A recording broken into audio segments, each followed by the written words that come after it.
রাত 12টা কি 1:30টায় কবিতার খাতা খুলতেই বাইরে কে আমার নাম ধরে 3বার ডাকল।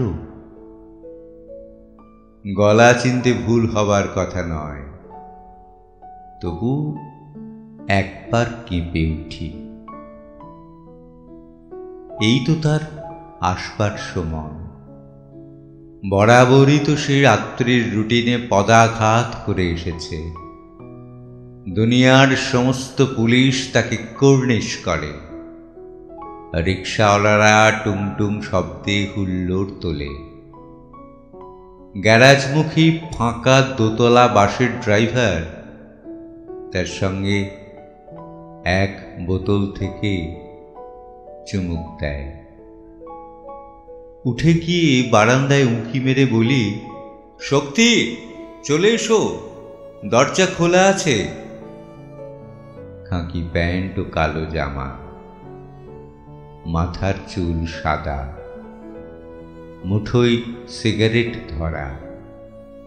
শক্তি একটু একটু দুলছে। জ্যোৎস্না ছিন্ন ভিন্ন করে হেসে উঠল, ঠিক যেমন রূপনারায়ণ নদীর তীরে দুরন্ত ছোটাছুটির সময় হেসেছিল, ঠিক যেমন হেসাডির বাংলোয় সর্বনাশ তুচ্ছ করে হেসেছিল। মুখ তুলে বলল, কবিতা লিখছিলে সুনীল? না, লিখো না, লিখো না। আমিও লিখছি না, তুমিও লিখবে না। এমন কিছু পান করিনি যে আমার দৃষ্টি বিভ্রম হবে। হলোগ্রাম দেখব। কোথায় শক্তি? মাঝরাতের রাস্তা শুনশান, অতি নিঃসঙ্গতার মতন মোহময়। শক্তি আর কখনো আসবে না। যখন তখন এসে রাম চাইবে না, তাকে আমি জানি না। আবার ফিরে আসি কবিতার খাতার কাছে। কলম তুলে নি আঙুলে।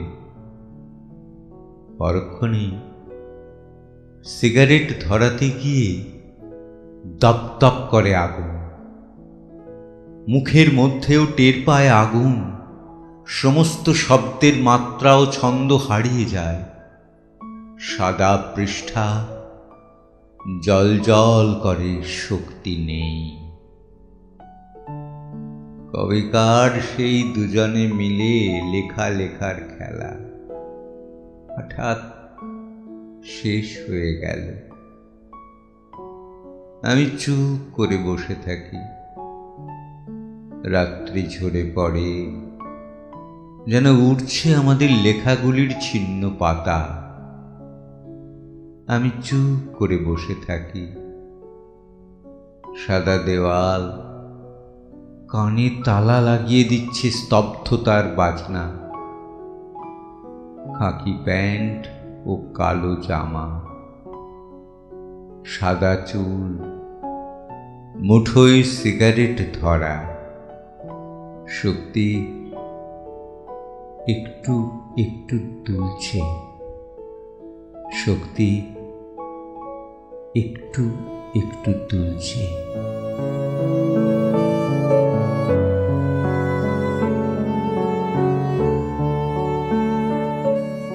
কবিতা শক্তি।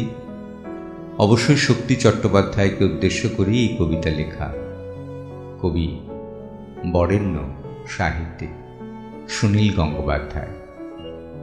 কবিতাটির কাব্যগ্রন্থ ভোরবেলার উপহার। কবিতাটির জন্যে বাংলা চর্চা ফেসবুক পেজকে আমার আন্তরিক অভিনন্দন। তাদের পাতার থেকেই এই কবিতা সংগ্রহ।